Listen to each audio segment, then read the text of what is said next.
우리 1장부터 쭉 여기까지 왔는데요. 50번입니다. 창세기 50번. 창세기 26장입니다.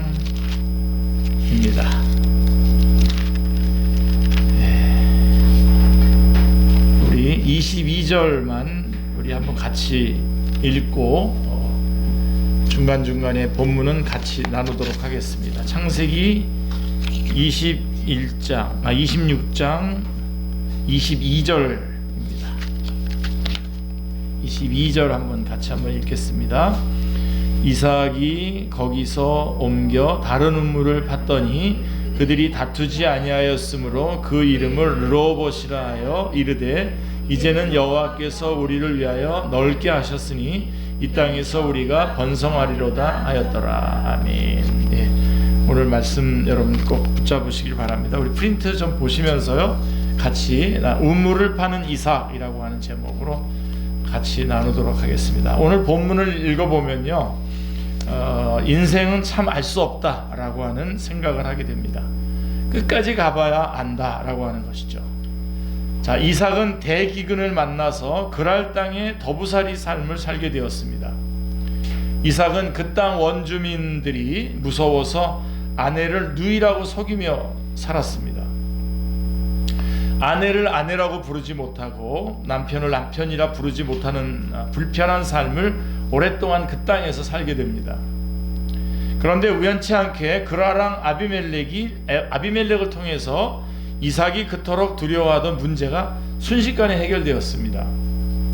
이삭은 그 땅에 씨를 뿌려서 농사를 지었습니다. 그런데 가뭄이 심하게 들었던 그 해에 100배의 많은 곡식을 얻게 됩니다.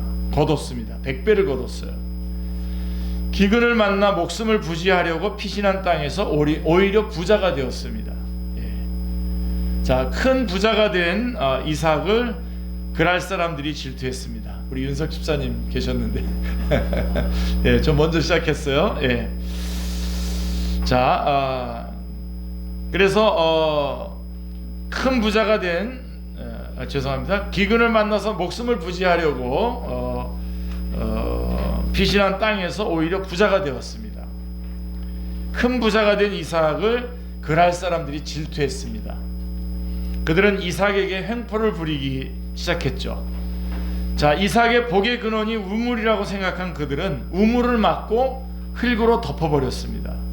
이삭의 종들이 우물을 파서 물을 찾을 때마다 시비를 걸었습니다. 이삭은 그들에게 우물을 양보하고 또 양보했습니다. 우물을 빼앗긴 이삭은 점점 공경에 처하고 결국은 망해야 했는데요. 그러나 이삭은 어떻게 됐죠? 망하지 않았습니다. 예.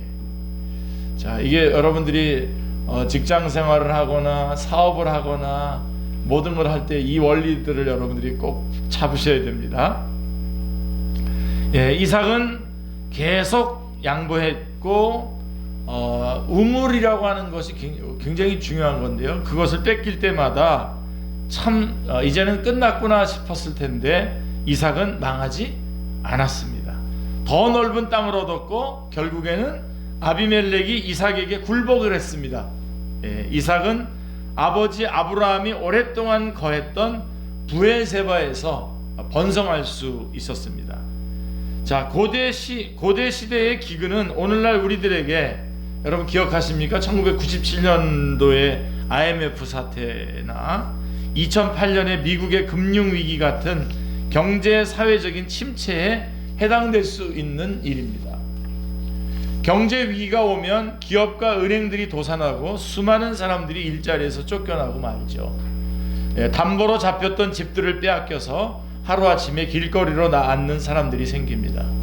자, 이런 기근은 믿는 자, 믿지 않는 자를 가리지 않고 누구에게나 옵니다.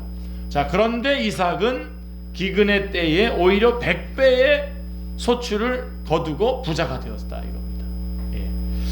1992년 4월 29일에 미국 LA에서 흑인 폭동 사태가 일어났습니다. 불과 5일도 안 돼서 53명의 사망자와 4,000명의 부상자가 발생했고 7억 5천만 달러의 재산 피해가 발생했는데 그 피해 중에 약 40%가 한인 업소들이 입은 피해였습니다. 어떤 분은 평생의 일군 세탁소를 흑인들의 방화로 잃어버리고 더 이상 그곳에서 살 수 없게 되었습니다. 이렇게 빼앗기고 쫓겨나면 다시는 재기하기도 힘들 정도로 피해를 입거나 망하기 쉽습니다. 자, 이삭이 우물을 빼앗긴 손해는 한인 교포가 평생 일군 세탁소를 빼앗긴 것만큼이나 치명적인 것입니다. 그런데 이삭은 망하지 않았습니다. 오히려 그는 계속해서 우물을 팠고 결국에는 그 우물에서 물을 얻고 세바라고 이름을 지었습니다. 세바. 자신이 쫓겨났던 블레셋 왕으로부터 화친 제안을 받았습니다. 오히려 화친 제안을 받았고 이삭의 실력을 알아보고 아비멜렉 왕이 이삭 앞에 굴복한 것입니다. 자, IMF와 같은 사태를 한 번만 맞아도 평생 일군 세탁소를 한 번만 빼앗겨도 주저앉기 쉬운 것이 인생입니다.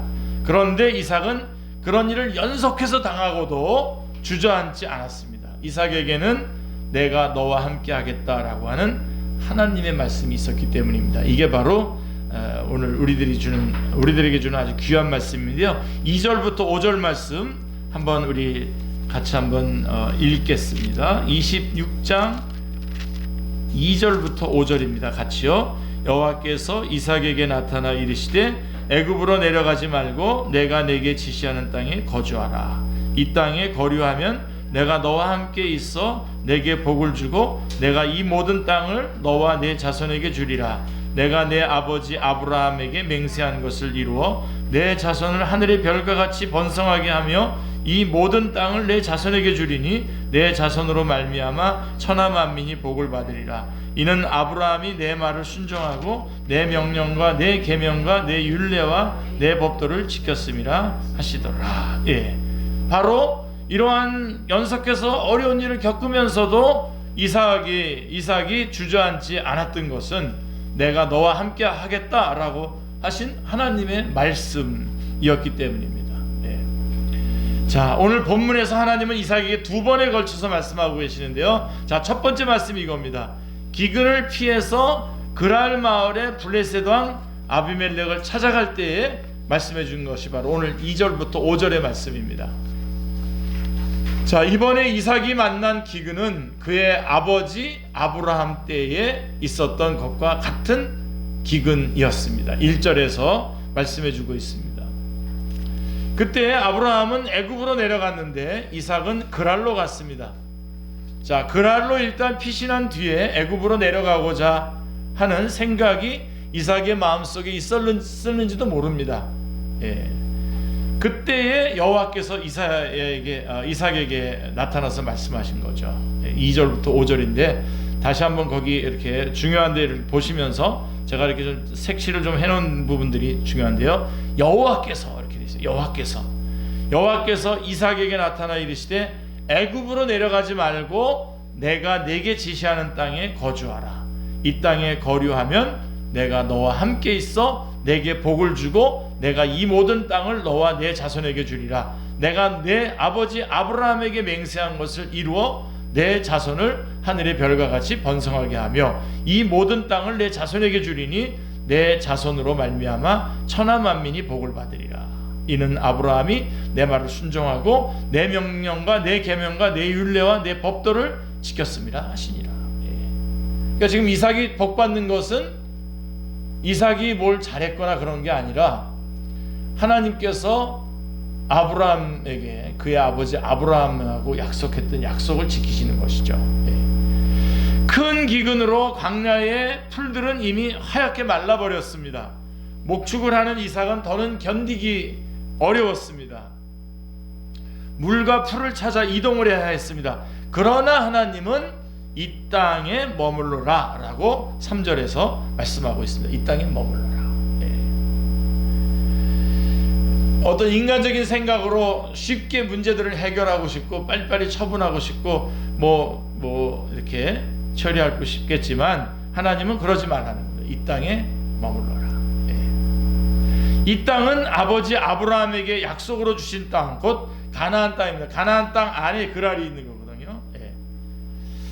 그 땅이 비록 가뭄이 들어 살기가 어려워도 그 땅에 머물라고 하나님은 말씀하셨습니다. 하십니다. 하나님은 가뭄이라고 하는 환경을 바꾸시겠다고 말씀하지 않으십니다. 예, 중요합니다, 여러분. 여러분의 상황을 바꾸시지 않아요, 대부분. 예. 대신에 함께 해주시고, 함께 하시겠다는 거예요. 그 상황 가운데 함께 해주시고 그 안에서 복을 주시겠다고 말씀하셨습니다. 아브라함이 하나님의 말씀에 순종한 것처럼 이삭도 환경과 상관없이 하나님의 말씀에 순종하라고 요구하십니다. 들판에 물이 가득하고 풀이 넘쳐날 때는 이 땅에 머물러라 라고 하는 말씀에 순종하기는 어렵지 않습니다. 뭐 풍족한 데에 왜 못 머무르겠습니까? 하지만 들판에서 물이 사라지고 풀이 말라 버렸을 때에도 그 땅에 머물러라 라고 말씀하신다면 순종하기가 쉽지 않았습니다. 예. 지금 그런 상황에 처해 있는 분들 많이 계시죠. 자, 하나님은 기근이라고 하는 환경도 허락하시고 순종하라고 하는 말씀도 함께 주십니다. 어려운 상황과 함께 말씀도 순종하라고 요구하고 계시는 것이죠. 자, 그러고 보면 아브라함도 기근을 만났고 이삭도 기근을 만났고 나중에 보면요, 야곱도 큰 기근을 만나게 됩니다. 나중에 믿음의 조상들이 약속의 땅에서 필수 과정으로 거쳐야 했던 것이 기근이라고 여겨질 정도입니다. 믿음의 선조들이 공통적으로 겪어야 했던 것이 기근입니다. 자, 이것이 우연의 일치일까요? 예. 어떤 법칙 아닐까요? 이제 이게 하나님이 허락하시는 일이 분명합니다. 예. 하나님이 허락하시는 일이라는 것이죠. 하나님은 아브라함, 이삭, 야곱에게 기근을 허락하셨습니다. 우리로 말하면은 IMF라든가 금융위기 등을 허락하셨습니다. 사업의 실패, 직장에서의 해고, 입시의 실패, 건강의 상실 등 기근에 해당되는 일들은 하나님은 믿음의 사람들에게 허락하십니다. 네. 그래서 마치 이런 것들이 없다고 말하면서 이렇게 헛새무민하는 사람들, 그런 지도자들이 많이 있는데 속지 마시길 바랍니다. 하나님은 똑같이 믿음의 사람들에게도 이런 것들을 허락하셔요. 근데 다른 게 있어요. 그러나 그들에게 동시에 약속의 말씀을 주십니다. 예. 똑같은 그런 환경을 허락하시지만 약속의 말씀을 주셔요. 이 땅에 머물러라. 두려워하지 마라. 내가 너와 함께 하겠다. 내가 너에게 복을 주겠다. 너를 번성하게 하겠다. 라고 약속의 말씀을 주십니다. 자, 이삭은 어떻게 했죠? 하나님의 말씀을 믿었습니다. 하나님의 말씀을 믿었어요. 그리고 순종했어요. 그게 6절입니다. 예. 더 좋은 환경을 찾아 애굽으로 내려가지 않고 글 아래 머물렀습니다. 하나님의 말씀에 순종했습니다. 예. 성경은 그 결과가 무엇이라고 말해줍니까? 자, 아내를 누이라고 속일 정도로 그토록 두려워했던 이삭의 문제를 정말 신기한 방법으로 하나님께서 해결해 주셨습니다. 우리도 이런 경험을 합니다. 불신가정 가운데서 믿음으로 살려고 할 때 부모님이 두려워서 교회 다닌다는 것조차 숨기면서 신앙생활을 합니다. 부모님의 핍박이 두려워서 벌벌 떨면서 몰래 교회를 나가곤 했는데, 그러던 어느 날 부모님이 먼저 이렇게 얘기합니다. 나는 교회에 안 다니더라도 너는 교회에 다니며 바르게 살아라 며 허락을 해줍니다. 예. 혹시 이런 비슷한 경험을 해보신 적 있습니까? 예. 이 막 귓속에서 막 할렐루야가 막 나와요. 할렐루야 이렇게 이럴 때 드러나면 큰일 날 것 같고, 그것이 두려워서 숨겼던 일이 빛 가운데 드러나면서 해결되었을 때에 우리는 하나님의 함께 하시는 은혜를 느끼며 감격하지 않을 수 없습니다. 아마 이삭도 그런 감격을 맛보았을 것입니다. 이뿐만이 아닙니다. 그는 그랄에 정착하여 농사를 지었는데 가뭄이 든 그 해에 100배의 곡식을 거두었다고 해서 100배. 예. 여호와께서 큰 복을 주시니 이삭은 점점 큰 부자가 되었습니다. 양떼와 소떼가 많아지고 종들도 많이 거느리게 되었습니다. 자, 여러분들이 여기서 잠깐만 참고를 한다면 구약 성경에서의 이런 그 재산의 축복, 재산과 이런 것들이 늘어나는 것은 신약으로 말하면 영적인 축복들입니다. 영적인 것과 이렇게 연결을 하셔야 됩니다. 그러니까 이 영적으로 풍족하게 해줬다라고 하는 것을 구약 시대에는 그 진짜 실제 재물들과 이런 것들이 늘어나는 것으로 표현했다는 것을 여러분들이 기억하시길 바랍니다. 자, 여호와께서 큰 복을 주셔서 이삭은 점점점 부자가 됐고 양떼와 소떼가 많아지고 종들도 많이 거느리게 되었습니다. 하나님이 복을 주시니까 경제의 침체기에 이삭은 오히려 번성하는 기이한 일이 벌어졌습니다. 뭐 요즘에도 이 어떤 의료 관련해 가지고선 뭐 일하면서 돈 많이 버는 사람들도 있잖아요. 지금같이 이렇게 어려운 시기에. 그런데 하여간 하나님은 이렇게 역설적으로 이삭에게 100배나 곡식을 거둬들일 수 있도록 아주 큰 은혜를 베풀어 주셨습니다. 자, 그러니까 브레셋 사람들이 이걸 봤잖아요. 이제 여기서부터 자, 그들이 보기에도 이삭에게 일어난 일은 기적이라고 할 수밖에 없습니다. 이삭이 특별한 복을 받고 있다는 것을 알았습니다. 자, 우리가 우리 주변에 있는 사람이 잘 될 때 어떤 생각들을 할 수 있을까요? 제일 먼저 드는 생각은 부럽다는 겁니다. 자, 제가 오늘 아주 기발한, 아주 꼭 여러분들이 꼭 필요한 거 아니에요. 이렇게 주변의 사람이 잘 될 때 우리 어떻게 해야 되냐? 제일 먼저 우리 부럽다는 생각 들잖아요. 자, 나는 취업을 못 하는데 옆에 있는 사람이 취업을 하면 부럽죠. 나는 결혼을 못 하는데 옆에 있는 사람이 좋은 배우자를 만나서 결혼하면 부럽다는 생각이 듭니다. 나는 공부를 못 하는데 옆에 있는 친구는 전교 1등을 달리면 부럽다는 생각이 가장 먼저 듭니다. 옆에 있는 사람이 잘 되는 것을 보면서 부럽다는 생각이 드는 것은 자연스러운 인간의 감정입니다. 자, 부러우면 지는 거다 아시죠? 이런 얘기가 있어요. 부러우면 지는 거야 너. 그래서 이제 일부러 안 부러운 척 할 필요는 없습니다. 그렇다고 해서 그래서 부러운 것은 부러운 것이죠. 자, 그다음에 이제 중요한 거. 여러분, 그래서 부러운 거는 부러운 것으로 여러분 표현하시는 게 그리스도인들은 마땅한 겁니다. 부러우면 부럽다고 해요. 근데 그 다음이 문제예요. 자, 부러운 거는 부러운 건데, 자, 우리 믿는 사람들은 부러운 것을 보면 어떻게 해야 합니까?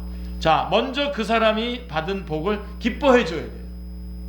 기뻐해 주고 그 다음에 하나님 저도 주세요. 그렇게 하나님께 기도해야 됩니다. 이게 오늘 꼭 붙잡아야 돼.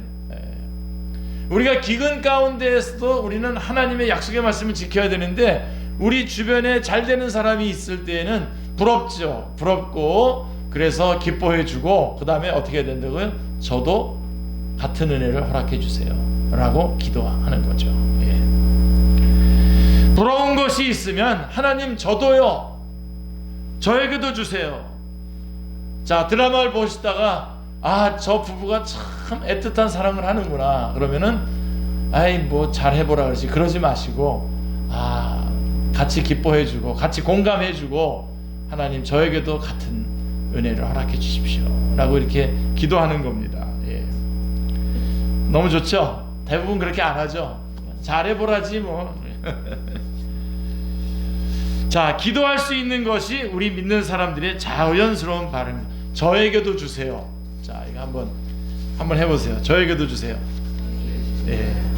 저에게도 주세요. 이기남 목사님 참 믿음 좋다.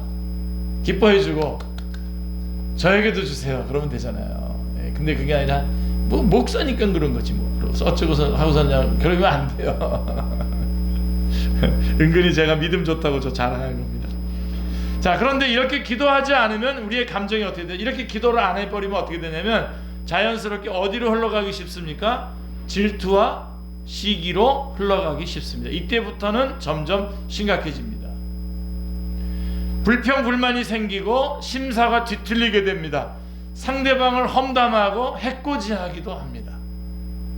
성경 잠언 말씀에 마음이 편하면 신체도 건강이나 질투심은 뼈를 썩는다, 뼈를 썩게 만든다라고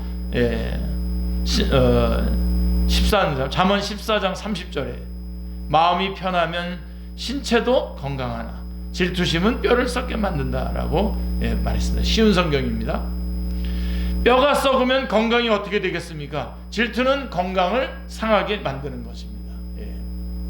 여러분, 건강하신 방법, 다른 사람이 잘 되는 거 보면 기뻐해주고 저도 그렇게 해주세요 라고 하나님 앞에 기도하는 쪽으로 나가시면 되는 겁니다. 그렇지 않고 이제 뒤틀리기 시작하면 자기 몸도 마음도 다 뒤틀리게 됩니다.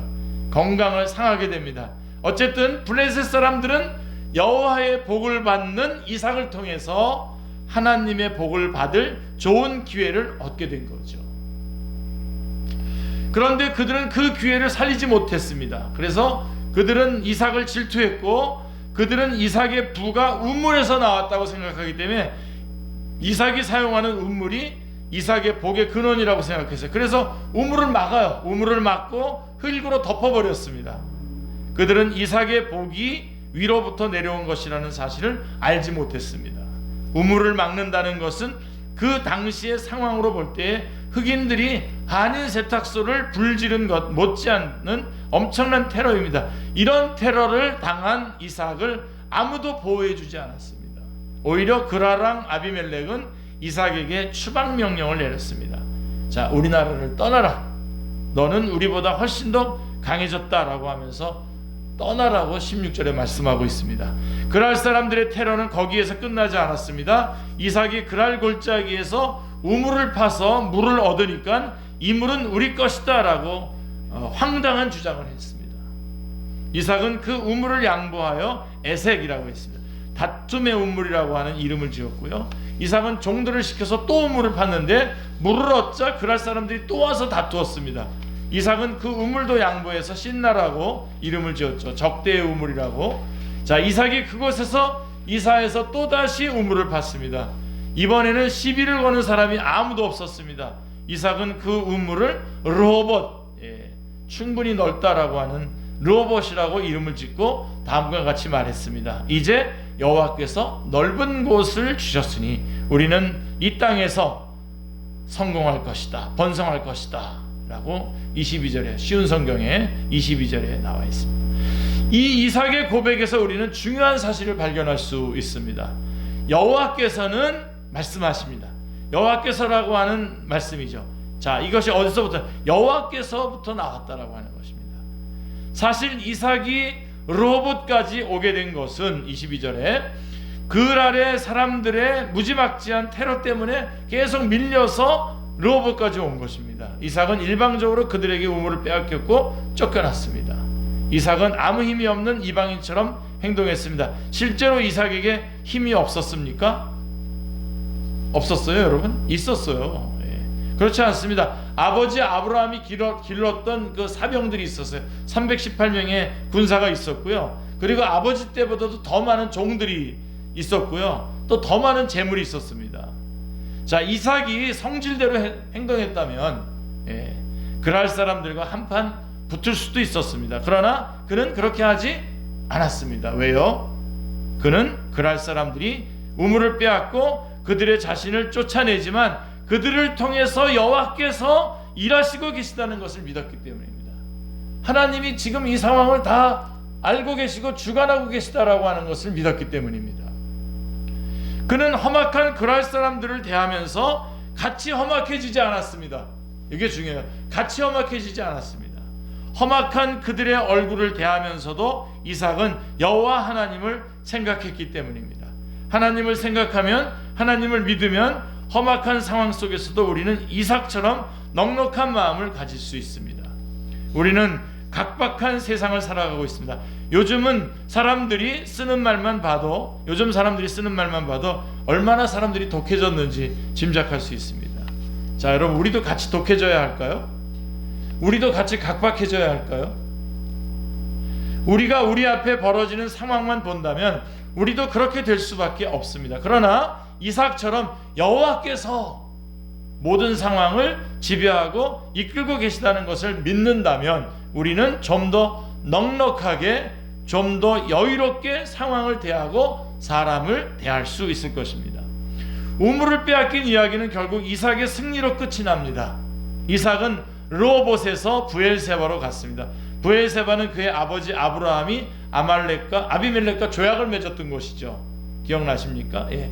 자, 그날 밤에 이제 첫 번째 말씀이 이제 거기까지 주신 거고, 두 번째 말씀, 그날 밤에 여호와께서 이삭에게 나타나셔서 이삭에게 주신 두 번째 말씀이 바로 24절인데요. 같이 한번 읽겠습니다. 나는 내 아버지 아브라함의 하나님이니 두려워하지 말라. 내 종 아브라함을 위하여 내가 너와 함께 있어 내게 복을 주어 내 자손이 번성하게 하리라. 그러니까 두려워하지 말라는 겁니다. 두 번째 말씀은 여기에 이 땅에 머물러라 하는 것이 첫 번째 말씀이고, 두 번째는 두려워하지 말라. 왜? 내가 너와 함께 있어 내게 복을 주어 내 자손이 번성하게 하리라고 말씀하고 있습니다. 그래서 이삭은 그곳에 제단을 쌓고 여호와께 예배를 드렸습니다. 그리고 또다시 우물을 팠습니다. 계속 뺏겼지만 또다시 우물을 팠습니다. 그때 아비멜렉이 이제 옵니다. 비서실장인 아웃삿과 군대장관 비고를 데리고 이삭에게 와요. 그는 여호와께서 이삭과 함께 하심을 분명히 보았다고 고백했습니다. 이삭이 우물 때문에 복받은 것이 아니라 여호와께 복을 받은 사람이라는 것을 분명히 인정했습니다. 세상 사람들이 인정한 거야. 아, 저 사람이 우물 파고 뭐 어떤 그런 이 땅의 어떤 재물과 이런 것들 때문이 아니라 하나님께서 복을 주시는구나, 여호와께서. 그리고 그것 때문에 이삭을 두려워하기 시작합니다. 그는 이삭과 불같은 조약을 맺고 떠났습니다. 그가 떠나자마자 이삭이 브에세바에서 팠던 우물에서 물이 나오기 시작합니다. 물이 나옵니다. 그는 그 우물의 이름을 세바, 맹세라고 하는 세바라고 지었고, 그것은 그 성의 이름이 되었습니다. 브엘세바. 이삭의 우물 파는 이야기는 에색에서 시작해서 세바로 끝났습니다. 다툼에서 시작해서 맹세로 끝났습니다. 다툼에서 시작하여 평화와 화친, 승리와 영광으로 끝났습니다. 우리의 인생에도 늘 다툼이 있습니다. 우리가 다투고 싶지 않아도 우리를 질투하는 사람들이 있고, 우리를 멸시하는 사람들이 있고, 우리에게 심지어 테러를 가하는 사람들이 있을 수 있습니다. 이런 상황 안에 들어가 있을 때는 참으로 곤혹스럽고 난감합니다. 이 상황이 영원히 끝나지 않을 것 같은 걱정도 됩니다. 그러나 여호와께서 우리의 인생을 이끄십니다. 아멘. 우리가 그분의 말씀을 듣고 그분의 말씀을 믿고 그분을 예배하고 산다면 다툼은 맹세로, 질투는 인정으로, 전쟁은 평화로, 빼앗김은 승리로 끝날 것입니다. 그날이 우리에게 반드시 있음을 우리는 이삭의 인생에서 보는 겁니다. 이삭의 인생을 보면서 우리에게도 분명히 최종적인 승리가 주어질 것이다라고 하는 것을 믿습니다. 그렇죠? 그러니까 지금 다툼이 있을지라도 힘을 내시기를 기도합니다. 혈과 육의 싸움이 아닌 영적인 싸움을 계속해서 싸우시기를 기도합니다. 우리가 포기하지 않으면 하나님도 결코 포기하지 않으십니다. 아멘. 기도하겠습니다.